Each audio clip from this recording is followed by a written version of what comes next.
y'all? It's your girl B Octavia, and I am back with another video. Welcome to my channel.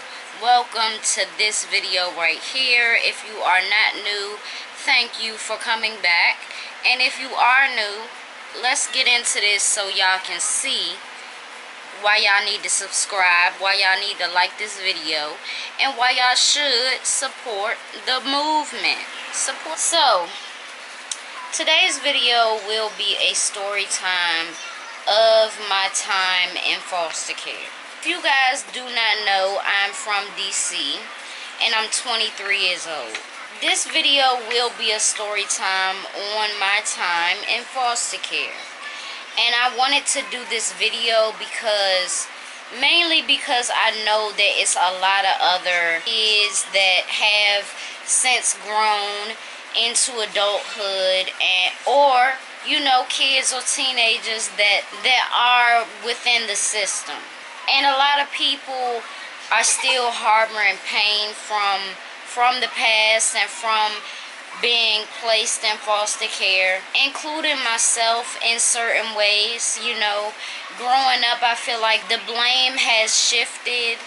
My overall outlook on it has really changed, and I'll tell y'all how today. I was going to do this story time with another sibling, but at the same time, nobody can tell the story like I can. And some people may not be ready for that, and I don't want to push that type of healing on somebody who isn't ready.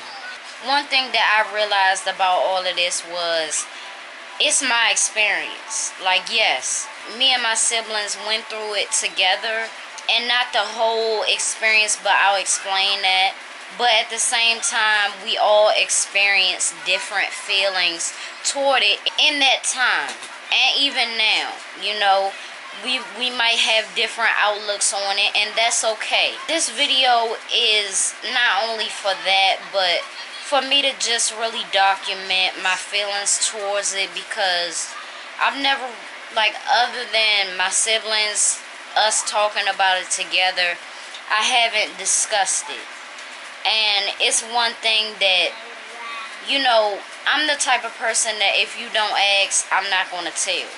And depending on how you ask is depending on what I tell you. So it's just not a thing that I like to just blurt out or just tell people. It's one of them things where y'all having a conversation, oh, I've been through this, oh, I have too. A lot of people don't look at it as a humbling experience not to be in foster care. If their household was very toxic and everything like that, you would think that a child being in that environment, you would really think that this child will want somebody to rescue them. And that's a feeling that I had.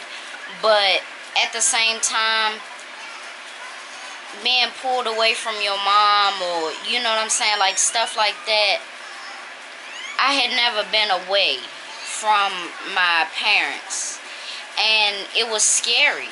It was very scary. For the first time, strangers are taking me, and they got the police with them, and I can tell that it's a very serious ordeal. They taking this serious. It was like a half and half thing, but more so I didn't want to go, and I knew that I didn't have a choice. So I'm the type of person, and I've always been very, very to myself. So in situations that I was in, and authority is telling me to do X, Y, and Z, I'm going to do that. I'm not going to put up a fight about it. I'm not going to ask questions right now about it. I was that type. And sometimes you need to be vocal no matter how old you are, if you are unclear about what is going on.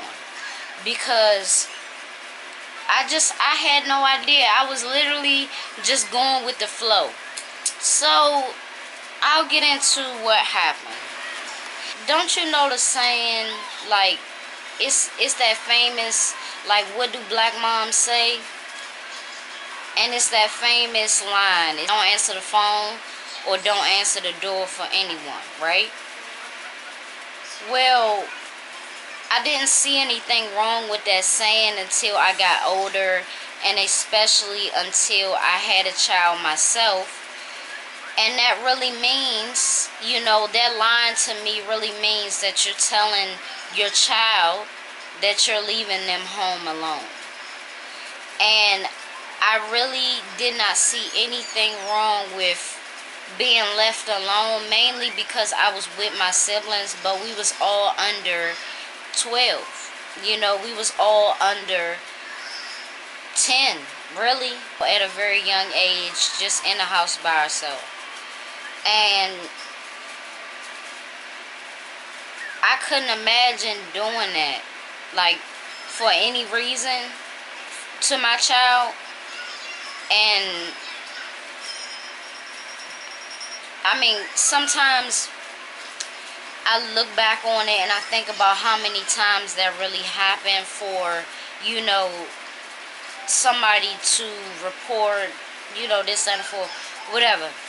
But it's something that shouldn't have been done. No matter, you know, if there is an oldest and they can watch the smallest, it just shouldn't be done, because anything can happen, you know, especially if we was like that curious and that bad.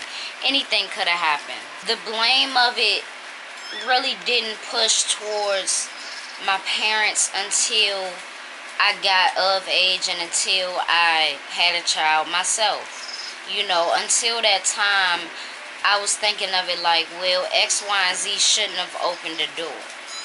And that's not the point. You know what I'm saying? Because, like I said, anything can and will happen.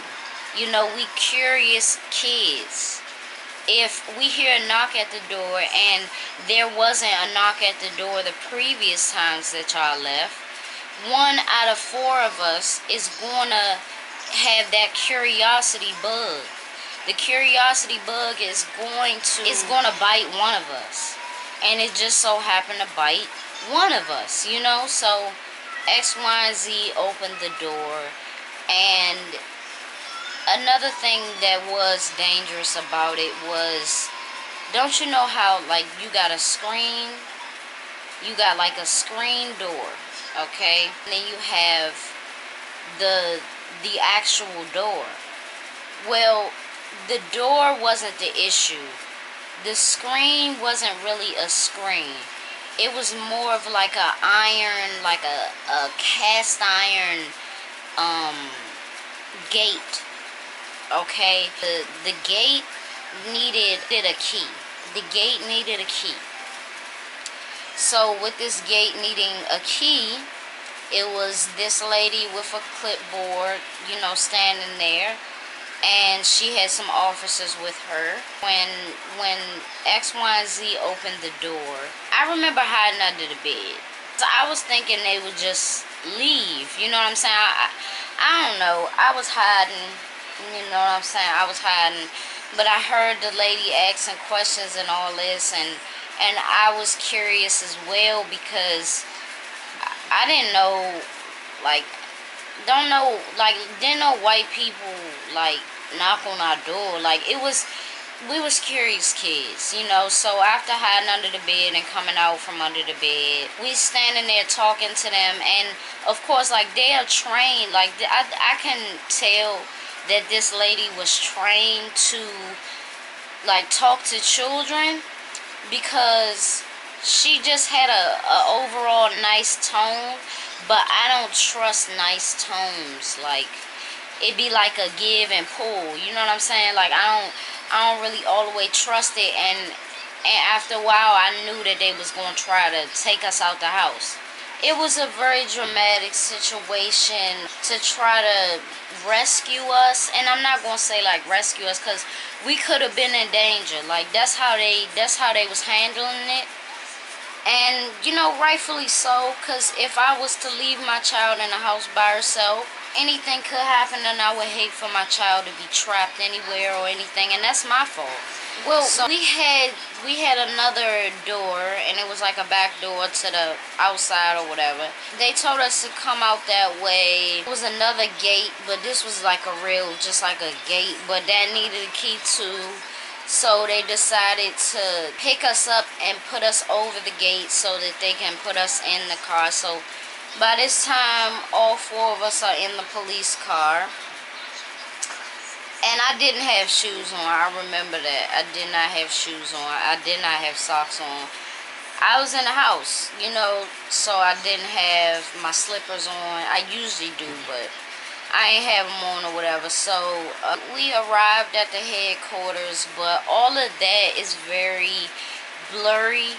You know, I don't really remember how long we were at the headquarters to how long it took for us to be placed somewhere. But the first place, I mean, it was four of us, but my brother was the age where he could go with a family member, and I questioned to myself why we couldn't go, but I didn't really, you know, I didn't speak on it. After that, it was three of us, and we got placed somewhere that wasn't very pleasant.